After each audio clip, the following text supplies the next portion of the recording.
FIFA 2030 போட்டிக்காக Morocco அரசு அந்த நாட்டில் இருக்கக்கூடிய 30,00,000 தெருநாய்களை கொல்றதுக்காக திட்டங்களை வகுத்து செயல்பாடுகளை ஆரம்பிச்சிருக்காங்க.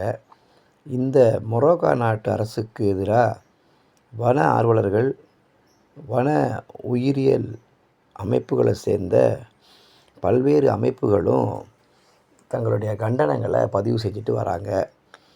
ஒரு விளையாட்டுக்காக இத்தனை லட்ச உயிர்களை கொல்றது நியாயமா அப்படின்னு கேள்விகளையும் சமூக வலைதளங்களில் சமூக தலைவாசிகள் எழுப்பிட்டு வராங்க.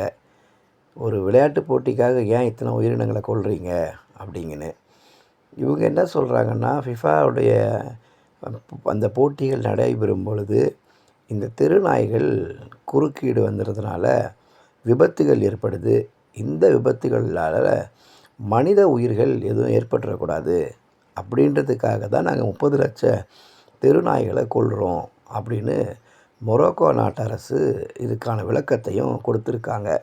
ஆனால் இந்த விளக்கம் ஏற்றுக்கக்கூடிய வகையில் இல்லை அப்படின்னு விலங்குகள் மீது ஆர்வமுடைய அமைப்புகள் இவங்களுக்கு எதிராக தங்களுடைய கருத்துக்களையும் பதிவு செஞ்சுட்டு மொராக்கோ நாட்டு அரசு மறுபடியும் இதை மறுபரிசீலனை செஞ்சு இந்த 30,00,000 தெருநாய்களை கொல்லக்கூடாது அப்படிங்கிறதையும் ரொம்பவே உறுதியாக வலியுறுத்திட்டு வராங்க.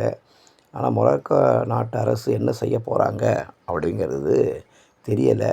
ஆனால் இந்த போட்டியை கட்டாயம் நடத்தி ஆகும் அப்படின்றதையும் அவங்க ரொம்ப உறுதியாக சொல்கிறாங்க மொராக்கோ நாட்டு அரசாங்க அதிகாரிகள்.